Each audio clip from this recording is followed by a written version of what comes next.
Merhaba arkadaşlar, örgü kanalıma hoş geldiniz. Kız çocuklarımız için hem kolay hem de güzel, motifli, askılı, tığ işi bir elbise yaptım. Bugün bu elbise anlatımını sizlerle paylaşmak istiyorum. Bakın ip askılı yaptım arkadaşlar, yazlık bir elbise yaptım.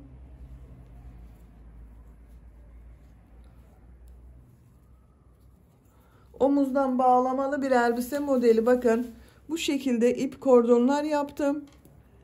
Omuzdan bağlamalı. İlk önce motif örgülerini yapıyoruz. Bakın arkadan düğmeli yaptım. Bebeğe giydirip çıkarması kolay.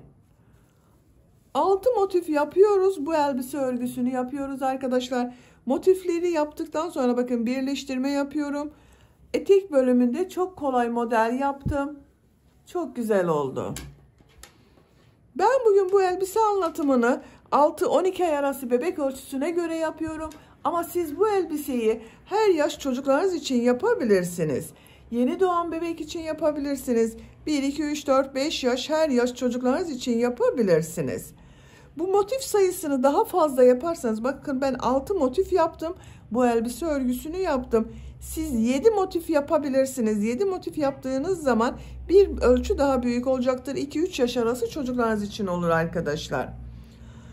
Daha küçük yapmak istiyorsanız da yeni doğan için 5 motif yeterli olacaktır. İplik olarak beyaz renkli iplik kullandım. Sarı renkli iplik kullandım. Yeşil renkli iplik kullandım. Ben bugün bu renk iplikleri kullanarak bu elbise örgüsünü yaptım. Siz tercihinize göre her marka iplik ve renkleri kullanarak yapabilirsiniz. Yazlık iplikleri kullanabilirsiniz arkadaşlar. Koton iplikler, pamuklu iplikleri tercih edebilirsiniz. Tığ olarak 5 numara 3 milimetre tığ kullandım. Elimin sıklığına göre bu tığı kullandım. Yumuşak bir örgü elde ettim. Sizin eliniz sıkıysa 3,5-4 milimetre tığlarla yaparsanız çok daha güzel olur. Ölçülerini videonun sonunda ölçüyorum. Oraya bakabilirsiniz. Bakın model olarak çok kolay.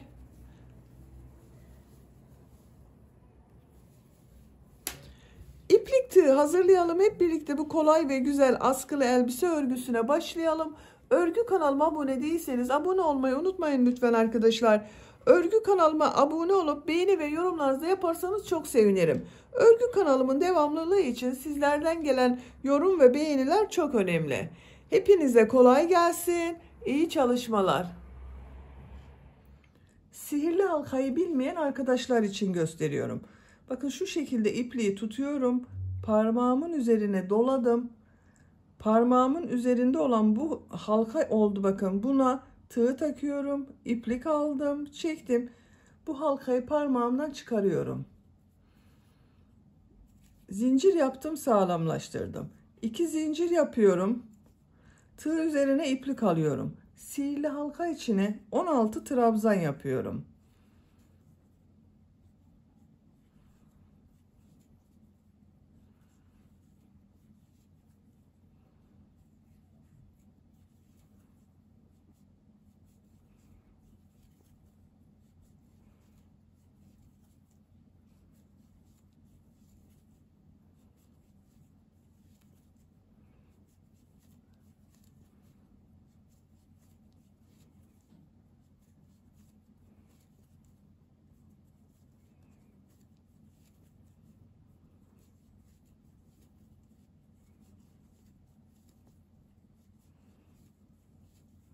16 trabzan yaptım. İplik ucunu çekiyorum. Bakın şu şekilde yavaş çekiyorum. Bakın hiç boşluk oluşmadı burada. İlk ilmek ile ilmek kaydırma yaparak sırayı birleştiriyorum. İplik ucunu şu şekilde tutuyorum. İpliği kesiyorum arkadaşlar. Bakın. Orta bölümünü yaptık.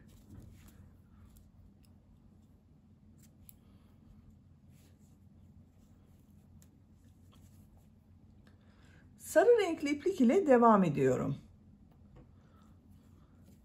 Herhangi bir ilmekten başlayabilirsiniz. Bakın şu ilmekten başlıyorum. İlmek yapıyorum.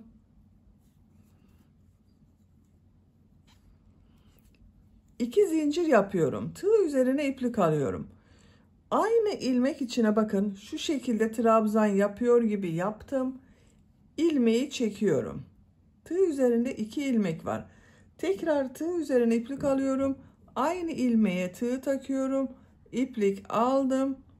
Tığ üzerinde 4 ilmek var. İkisini içinden çekiyorum.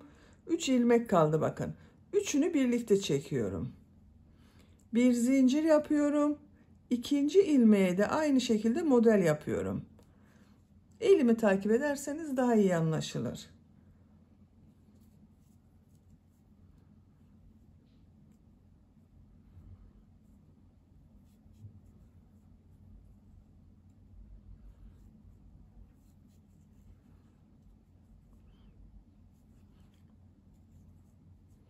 Bir zincir yapıyorum arada.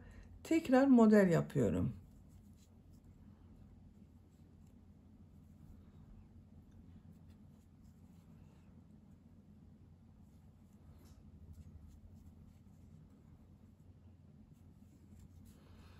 Bir zincir yapıyorum. Model yapıyorum yine.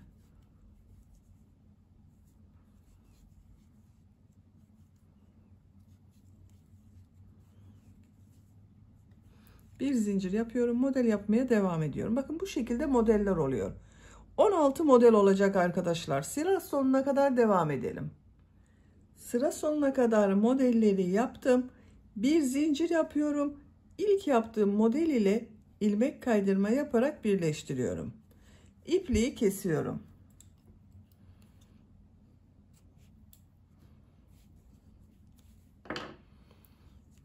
Bakın sayıyorum. 2, 4, 6, 8, 10, 12, 14, 16 model oldu. Şimdi yeşil renkli iplik ile 3. sıraya devam ediyorum.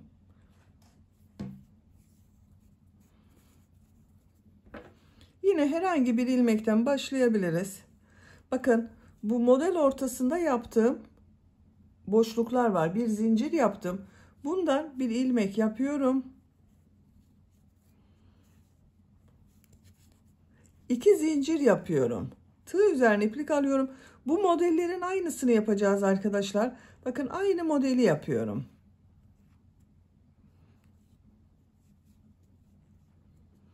Bu ilk başta yaptığım 2 zincirde bir trabzan oluyor. 3 trabzanlı modelleri yapıyoruz. Birlikte yapıyorum bakın. 2 zincir yapıyorum. Bu sırada arada 2 zincir yapıyoruz. 2 model ortasına yine model yapıyorum.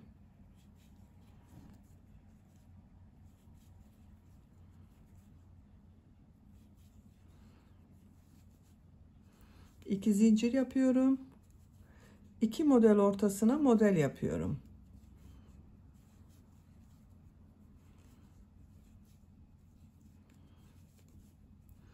İki zincir yapıyorum. 2 model ortasına model yapıyorum. İplik ucunu da içinde tutuyorum bakın, kaybediyoruz.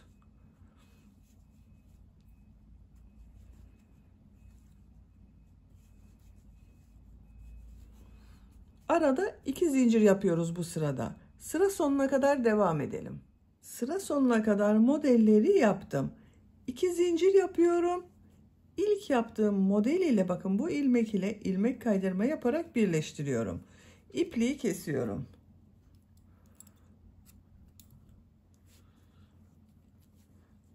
Üçüncü sırayı bitirdik. Bakın ilk sırada trabzan yaptım. İkinci ve üçüncü sırada modeller yaptım. İkinci sırada arada bir zincir yaptım. Üçüncü sırada arada 2 zincir yaptım. Buraya kadar bakın yuvarlak bir motif elde ettik. Dördüncü sıradayız. Dördüncü sıradan itibaren artık bu yuvarlak motifi kare motif, 4 köşesi olan bir motif yapacağız. Beyaz renkli iplik ile devam ediyorum.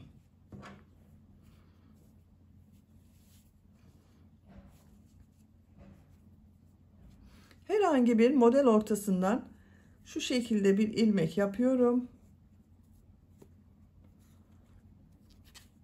3 zincir yapıyorum. Köşeleri 4 köşe yapacağız. Köşeleri üçlü trabzan yapacağız. Arada yaptığım modelleri ikili trabzan yapıyorum.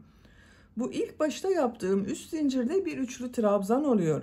Bakın tığ üzerine bir defa iplik alıyorum. Aynı zincir üzerine 2 üçlü trabzan yapıyorum. 3 defa da çıkarıyorum bakın.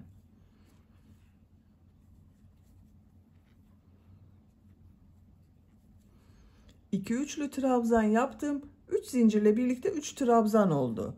Tığ üzerine iplik alıyorum. Bu iki model ortasına 3 trabzan yapıyorum. 2 defa da çıkardığım trabzan yapıyorum. 1 2 3. Sadece bu köşelerde üçlü trabzan yapıyoruz. Diğerleri modelleri ikili trabzan yapıyorum. Tığ üzerine iplik alıyorum. Model ortasına 3 ikili trabzan yapıyorum.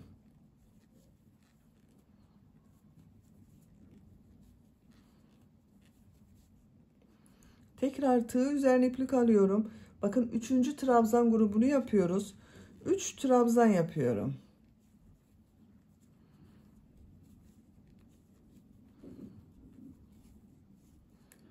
Köşeden sonra bakın 1 2 3 yere trabzan yaptım. Üçlü trabzanlar yaptım. Üçlü gruplar halinde bakın.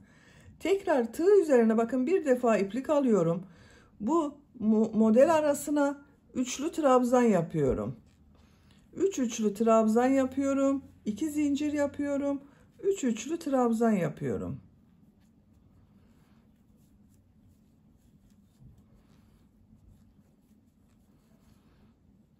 Bakın 3 üçlü trabzan yaptım. 2 zincir yapıyorum.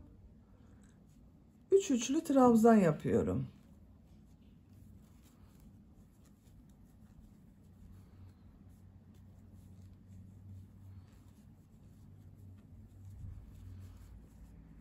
Bir, iki, üç. 2 zincir yaptım. 1, 2, 3. Üçlü trabzan yaptım. Bakın diğer köşeyi de yaptık. Bu ilk başta yaptığımız bir köşenin yarısı arkadaşlar. Sıra sonunda bunu tamamlayacağız. 3 üçlü trabzan, 2 zincir, 3 üçlü trabzan görüntüsü olacak. Tığ üzerine iplik alıyorum.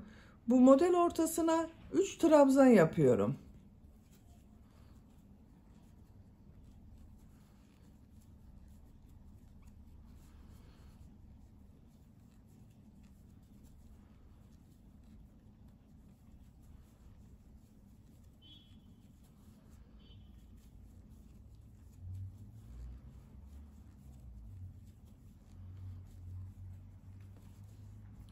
Bir, iki, üç tane bakın üçlü modelden yaptım. Tığ üzerine iplik alıyorum. Üçüncü köşeyi yapıyoruz. 3 üçlü trabzan, 2 zincir, 3 üçlü trabzan yapıyorum.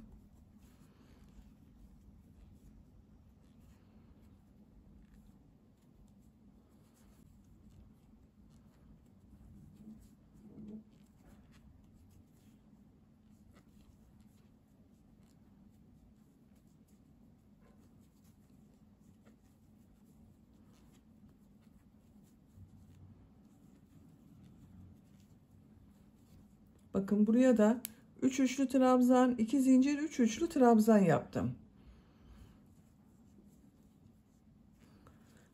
Üçlü trabzan yapıyorum grup halinde bakın. Normal trabzan yapıyorum bunları.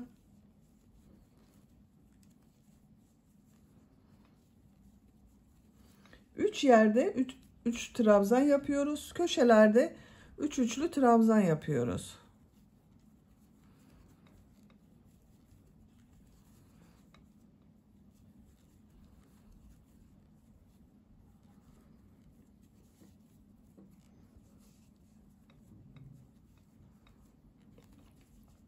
Bir, iki, üç grup yaptım. Tığ üzerine iplik alıyorum. Dördüncü köşeyi yapıyoruz arkadaşlar. 3 üçlü trabzan, 2 zincir, 3 üçlü trabzan yapıyorum.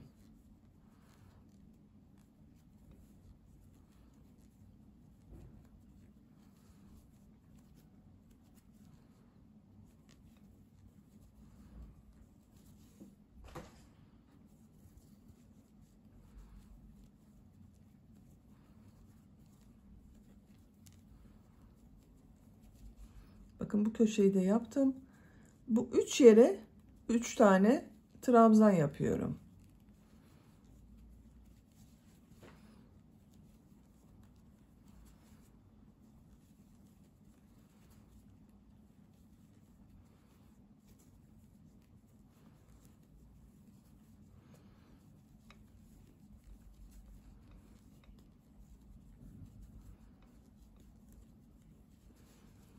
Bakın bu model başladığımız köşeye geldik.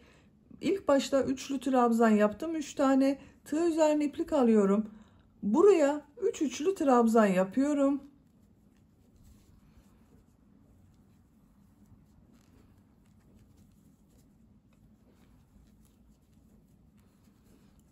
Tığ üzerine iplik alıyorum. Üçüncü zincir ile bakın şu şekilde aldım. Hepsinin içinden bir defa da çekiyorum. Bakın köşe bu şekilde oldu arkadaşlar. Bakın yuvarlak modeli köşeli yaptık. 1, 2, 3, 4 yerde köşe oluştu. Arada bakın 1, 2, 3 yerde 3 trabzan yaptım. İpliği kesiyorum.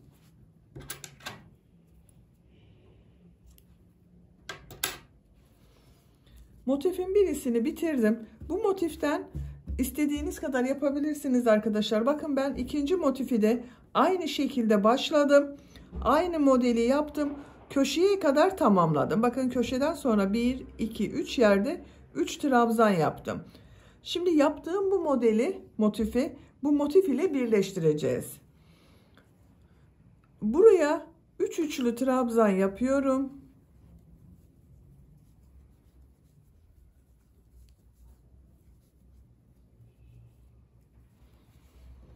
Bakın şu şekilde bir zincir yapıyorum. Burada bakın bir köşe var. 2 zincir yaptığım köşe, tığ takıyorum, iplik aldım, içinden çekiyorum. Bir zincir yapıyorum. Tekrar aynı yere 3 üçlü trabzan yapıyorum.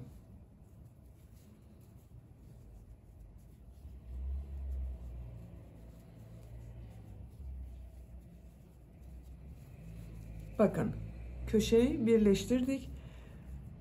Bakın bu yan tarafı birleştireceğiz arkadaşlar. Şu şekilde birleştirme yapacağız. Bakın 3 üçlü trabzandan sonra şu boşluğa tığ takıyorum. Diğer motifte bakın 3 üçlü trabzanla 3 trabzan arasındaki boşluğa tığ üzerine iplik alıyorum. Buraya 3 trabzan yapıyorum.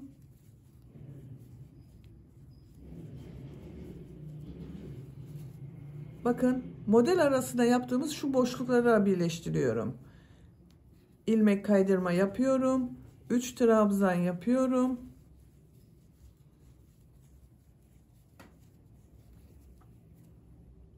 Bakın diğer motif ile ilmek kaydırma yapıyorum. Birleştirme yaptığımız yerlerin görüntüsü bakın bu şekilde oluyor.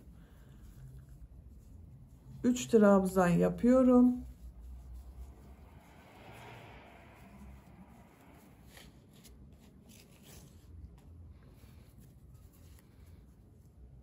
İlmek kaydırma yapıyorum. Bakın diğer motif ile ilmek kaydırma yapıyorum.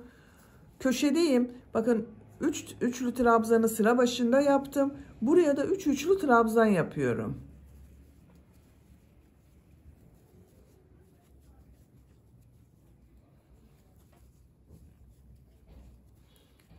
Üç üçlü trabzan yaptım. Bir zincir yapıyorum.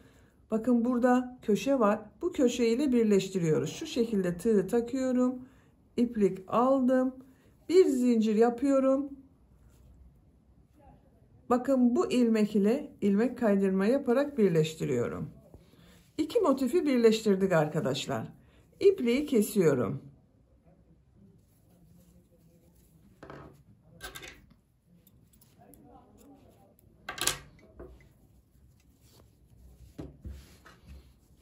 Bakın birleştirme yaptığımız yerin görüntüsü bu şekilde.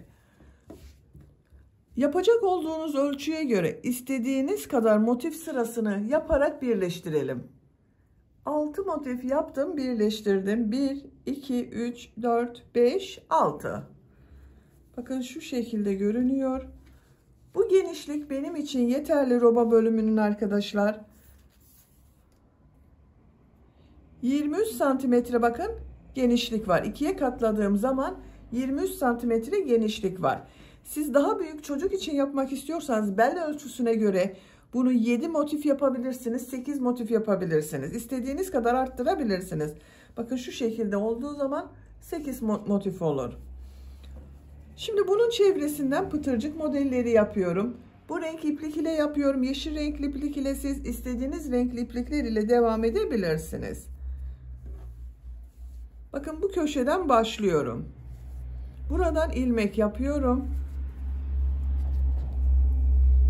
2 zincir yapıyorum. Aynı ilmek içine sık iğne yapıyorum. Bir ilmek atlıyorum. Bir sık iğne, 2 zincir, bir sık iğne yapıyorum.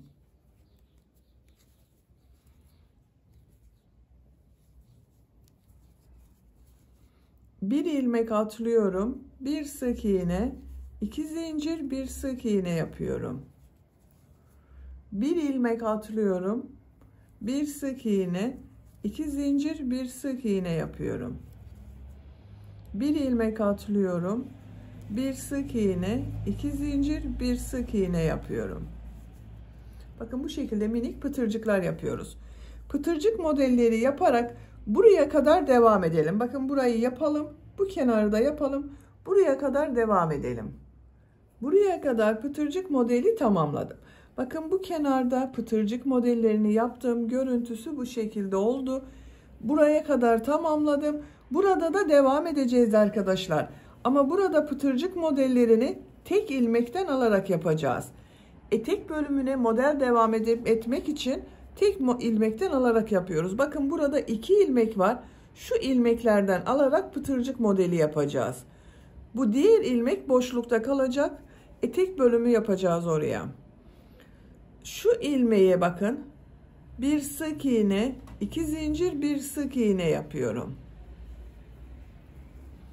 Bir ilmek atlıyorum. Bakın şu ilmeği alıyorum. Şu şekilde yapmıyorum. Tek ilmekten alarak yapıyorum. Bir sık iğne, 2 zincir, bir sık iğne yapıyorum. Bir ilmek atlıyorum. İlmekten alarak bir sık iğne, 2 zincir, bir sık iğne yapıyorum. Bir ilmek atlıyorum. Bir sık iğne, 2 zincir, bir sık iğne yapıyorum. Bakın bu ilmekler boşlukta kaldı. Dediğim gibi buraya etek bölümü için modeller yapacağız. Bu sıra sonuna kadar devam edelim. Sıra sonuna kadar ilmeklerden alarak, bakın birer ilmekten alarak bir sık iğne, 2 zincir, bir sık iğne yaptım. Birer ilmek boşlukta kaldı bakın. Sonraki sırada etek bölümünü yaparken bu ilmeklerden alarak model yapacağız. Yan taraftayım. Yan tarafta da burada yaptığım gibi pıtırcık modelleri yapıyorum. Pıtırcık modellerini yaparken düğme iliği de yapıyorum arkadaşlar. Ama artık bakın ilmeklerden alarak yapmıyorum. Bir ilmeği atlıyorum. Bir sık iğne, 2 zincir, bir sık iğne yapıyorum. Bir ilmek atlıyorum. Bu ilmeğe bir sık iğne yapıyorum. Düğme iliği için 8 zincir yapıyorum. Aynı ilmek içine sık iğne yapıyorum. Bakın düğme iliğini yaptım. Bir ilmek atlıyorum. Bir sık iğne, 2 zincir, bir sık iğne yapıyorum. Bir ilmek atlıyorum. Bir sık iğne, 2 zincir, bir sık iğne yapıyorum. Bir ilmek atlıyorum. Bir sık iğne, 2 zincir, bir sık iğne yapıyorum. Bir ilmek atlıyorum. Bir sık iğne, 2 zincir, bir sık iğne yapıyorum. Bir ilmek atlıyorum. Bir sık iğne, 2 zincir, bir sık iğne yapıyorum. Bakın 1, 2, 3, 4, 5 pıtırcık modeli yaptım. Şimdi tekrar düğme iliği yapacağız. Bir ilmek atlıyorum. Sık iğne yapıyorum. Düğme iliği için 8 zincir yapıyorum. Aynı ilmek içine sık iğne yapıyorum. Bir ilmek atlıyorum. Buraya bir sık iğne, 2 zincir, bir sık iğne yapıyorum. İpliği kesiyorum arkadaşlar. Bakın düğme iliklerini yaptık. Karşı tarafa düğmelerini dikeceğiz. Şu şekilde. Şimdi etek bölümüne başlayalım. Sarı renkli iplik ile yapıyorum arkadaşlar. Siz isterseniz beyaz renkli yapabilirsiniz. Veya diğer, siz hangi rengi kullandıysanız onunla devam edebilirsiniz. Bakın şuradan başlıyorum. Bu ilk ilmekten alarak yaptım. Bir ilmek boşlukta kaldı. İpliği bağlıyorum.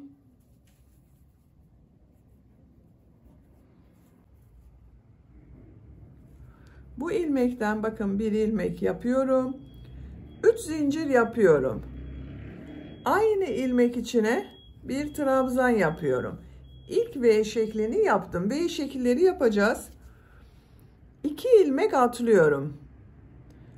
Bu ilmek içine bir trabzan, 2 zincir, bir trabzan yapıyorum.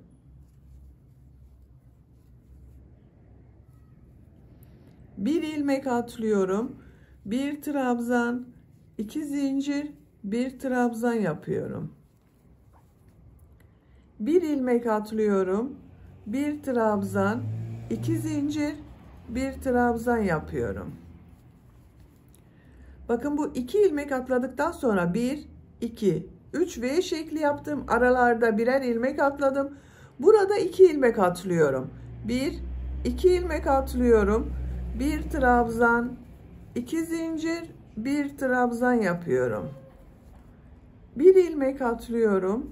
Bir trabzan, 2 zincir, bir trabzan yapıyorum. Bir ilmek atlıyorum. Bir trabzan, 2 zincir, bir trabzan yapıyorum. Bakın 2 ilmek atladıktan sonra 1, 2, 3 V şekli yaptım. 2 ilmek atlıyorum. 1, 2. Bakın şu ilmek içine bir trabzan, 2 zincir, bir trabzan yapıyorum. Bir ilmek atlıyorum. Bir trabzan, 2 zincir, bir trabzan yapıyorum. Siz isterseniz hepsinin arasında bir ilmek atlayabilirsiniz ama o zaman daha çok sık modeller oluşuyor arkadaşlar, tercihinize göre. Ben bakın 3 V şekli arasında bir ilmek atlıyorum, sonra 2 ilmek atlıyorum, bu şekilde yapıyorum. Sıra sonuna kadar devam edelim. Sıra sonuna kadar tamamladım. Bakın son ilmeğe de bir trabzan, 2 zincir, bir trabzan yaptım. İlk yaptığım V şekliyle bunu birleştiriyorum. Bakın tığ üzerine iplik almadan burada yaptığım bakın boşluğa tığ takıyorum, iplik aldım, ilmek kaydırma yapıyorum. Bakın 2 V şeklini birleştirdim. Kaç V şekli yaptığımı sayıyorum. 2, 4, 6, 8, 10, 12, 14, 16, 18, 20, 22, 24, 26, 28, 30, 32, 34, 36, 38, 40, 42, 44, 46, 48 V şekli oldu. Bu V şekillerinin çift sayı olması gerekiyor arkadaşlar.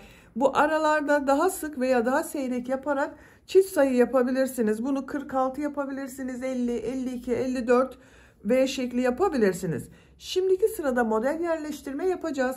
Modellerin denk gelmesi için bu V şekillerinin çift sayı olması gerekiyor. Benim 48 V şekli var. Dediğim gibi sizin 46 olabilir, 50 olabilir, 52 olabilir. 3 zincir yapıyorum. Bakın buraya bir trabzan yapıyorum. Tığ üzerine iplik alıyorum. Bu V şekli içine 2 trabzan, 2 zincir, 2 trabzan yapıyorum.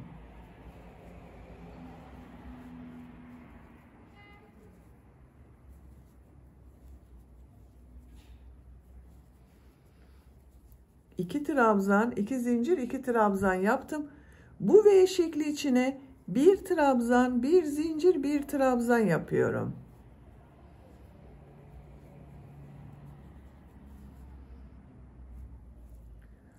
Bu V şekli içine 2 trabzan, 2 zincir, 2 trabzan yapıyorum.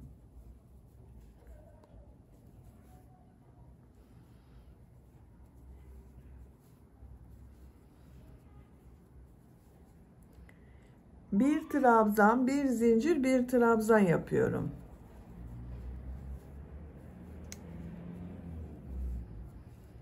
İki trabzan, 2 zincir, 2 trabzan yapıyorum.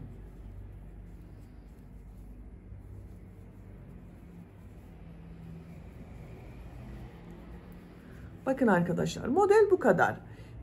Bir V şekli içine 2 trabzan, 2 zincir, 2 trabzan yapıyoruz. Diğer V şekli içine bir trabzan, bir zincir, bir trabzan yapıyoruz. Bu sıralamayı şaşırmazsanız çok daha iyi olur arkadaşlar. Şaşırırsanız modelin şekli bozulur. Sıra sonuna kadar devam edelim. Bakın sıra başında 3 zincir yaptım. Sıra sonunda model denk gelmesi gerekiyor. 2 trabzan, 2 zincir, 2 trabzan yapacağız bu V şekli içine. Sıra sonuna kadar tamamlayalım. Sıra sonuna kadar tamamladım. Son olarak bakın buraya 2 trabzan, 2 zincir, 2 trabzan yaptım. Sıra başında yaptığım bakın 3 zincir, 1 trabzan var. Şu boşluğa tığ takıyorum. İlmek kaydırma yaparak birleştiriyorum. Bakın burada yaptığım 3 zincir ve 1 trabzan, 1 trabzan, 1 zincir, 1 trabzan görüntüsü oldu arkadaşlar. Bakın görüntüsü bu şekilde modelin. Gördüğünüz gibi çok da kolay. 3 zincir yapıyorum. Buraya bakın 1 trabzan yapıyorum. Model ortasına 2 trabzan, 2 zincir, 2 trabzan yapıyorum.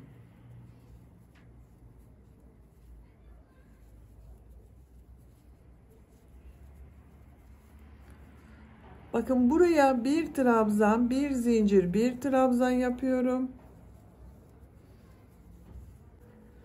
2 trabzan, 2 zincir, 2 trabzan yapıyorum.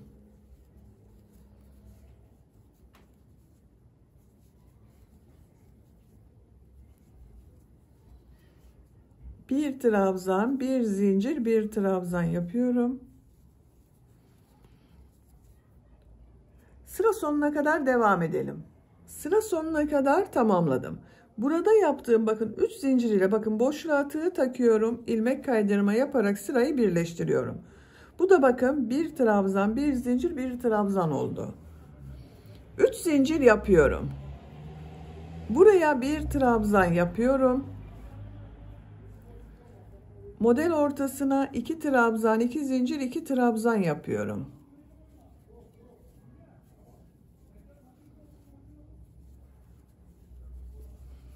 Bakın buraya bir trabzan, bir zincir, bir trabzan yapıyorum.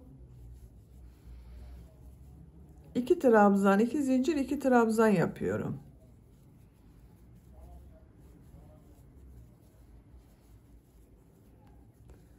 Model çok kolay arkadaşlar. Sıra sonuna kadar devam edelim. Sıra sonuna kadar tamamladım. İlmek kaydırma yaparak birleştiriyorum. 3 zincir yapıyorum. 1 trabzan yapıyorum.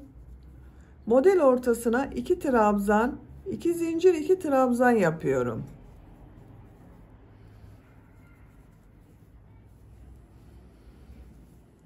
Buraya bir trabzan, bir zincir, bir trabzan yapıyorum. Etek bölümünün örgüsü bu şekilde devam edecek arkadaşlar.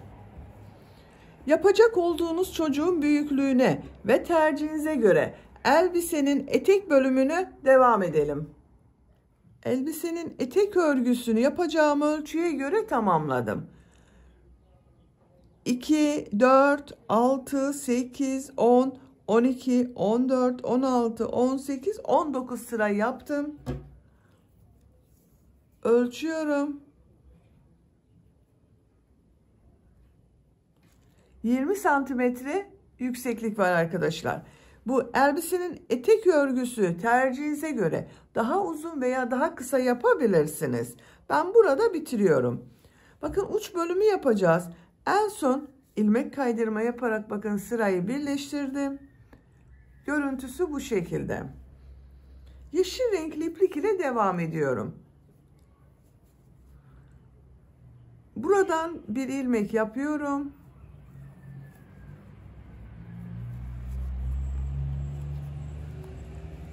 Üç zincir yapıyorum. Buraya bir trabzan yapıyorum. İlmekler üzerine trabzan yapıyorum. Trabzan sırası yapıyoruz.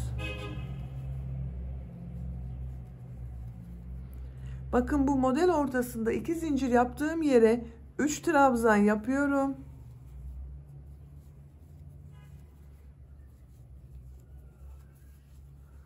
İlmekler üzerine trabzan yapıyorum.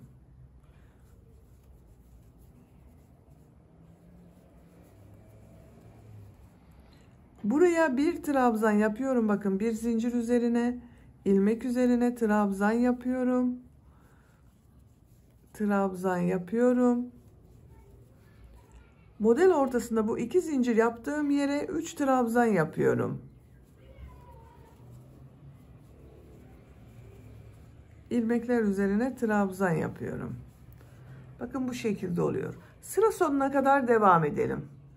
Sıra sonuna kadar tamamladım. Son ilmeği de trabzan yaptım.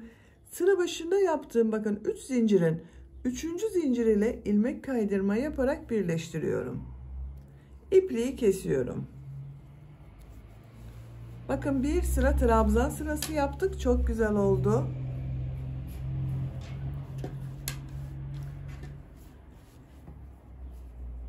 Bakın düğmelerini de diktim arkadaşlar ben. Düğme iliklerinin tam karşısına birer tane düğme diktim bakın.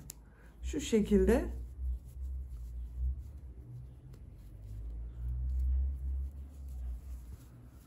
Oldu, çok güzel oldu. Şimdi askılarını yapalım. Bakın bu şekilde ip kordonlar yapıp bu roba bölümüne birleştireceğiz.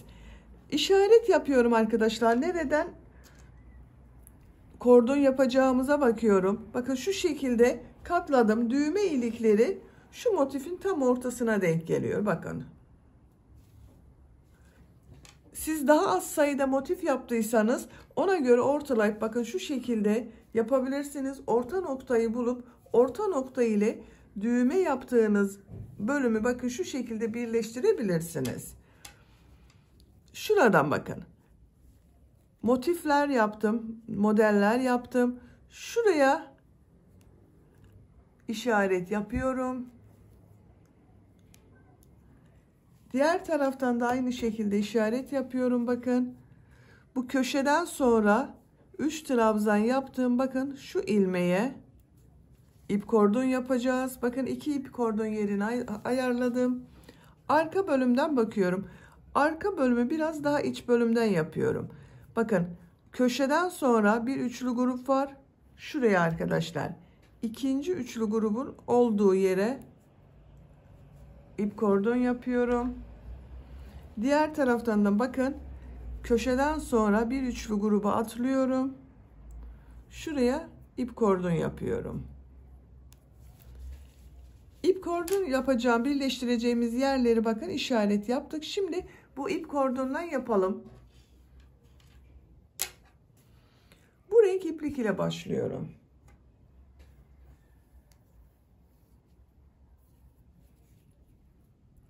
Sihirli halka yapıyorum. Bakın şu şekilde bir sihirli halka yapıyorum. İlmek aldım, parmağımdan çıkardım.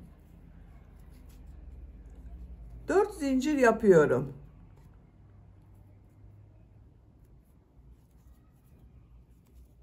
Tığ üzerine 2 defa iplik doluyorum. Buraya 3 üçlü trabzan yapıyorum. Bakın trabzanlar 3 defa da çıkarıyorum. 1 2 3. Tığ üzerine 2 defa iplik doluyorum. 3 defa da çıkarıyorum.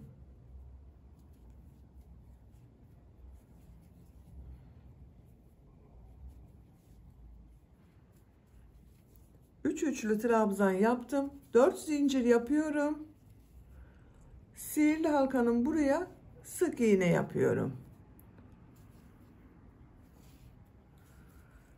4 zincir yapıyorum.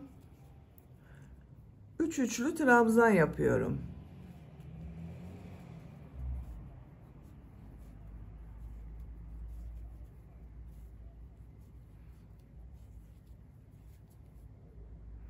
Dört zincir yapıyorum.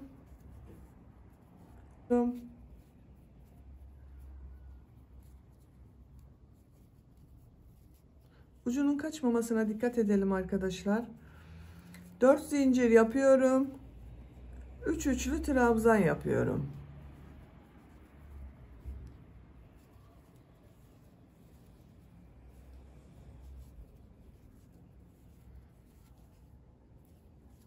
Dört zincir yapıyorum. Sık iğne yapıyorum.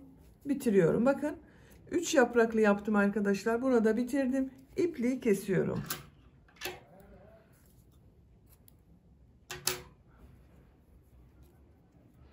İplik ucunu da çekiyorum. Bakın sihirli halkanın burada bulunan iplik ucunu çekiyorum. Bunu sıkıca bağlıyorum.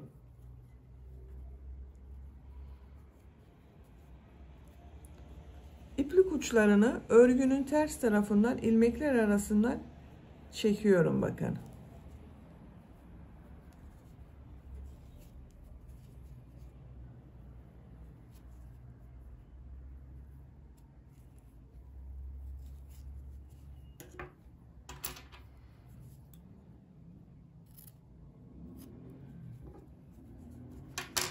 Şimdi buna ip kordon yapacağız arkadaşlar.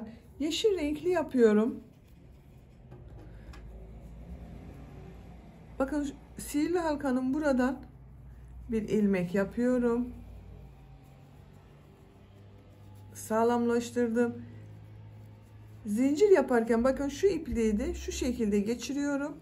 Zincirler arasında kaybediyorum.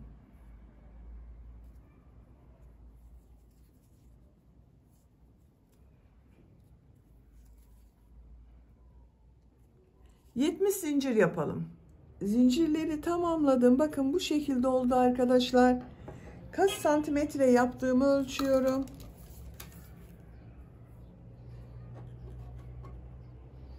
...22 santimetre zincir uzunluğu var. Tercihinize göre siz bunu daha uzun veya daha kısa yapabilirsiniz. Şimdi yaptığımız bu ip kordonu buraya birleştireceğiz arkadaşlar. Bakın ben diğer 3 ip bağlama kordonunu da yaptım. Birleştirdim. Bu işaret yaptığımız yerlere birleştirdim. Burayı sizinle yapalım. Bakın örgünün ters tarafından yapıyorum. Şu şekilde işaret yaptığım ilmeğe ilmek kaydırma yaparak birleştiriyorum. Zincir yapıp sağlamlaştırıyorum. Bu kadar basit bakın. Siz de diğer ip kordonları da aynı şekilde hazırlayıp buraya birleştirerek kullanabilirsiniz. Bakın çok güzel oldu arkadaşlar.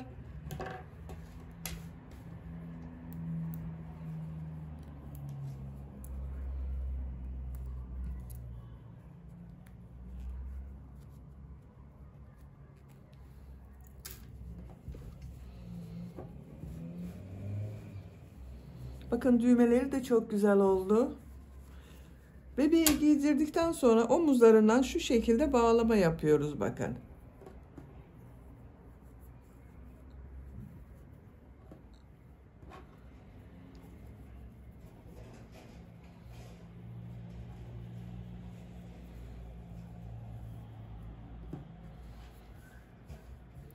Bakın çok güzel oldu.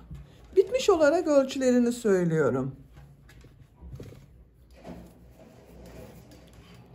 Buradan gövde genişliğini ölçüyorum. 24 santimetre. Yüksekliğini ölçüyorum.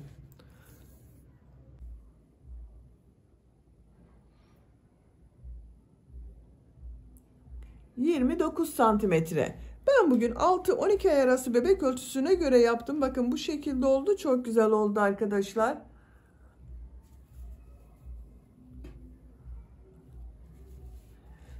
Beni dinlediğiniz ve izlediğiniz için hepinize çok teşekkür ederim. Örgü kanalıma abone değilseniz abone olmayı unutmayın lütfen arkadaşlar. İzlediğiniz videolarıma beğeni ve yorumlarınızı yaparsanız çok sevinirim. Sizlerle yeni örgülerde görüşmek dileğiyle. Hoşça kalın, sevgiyle kalın.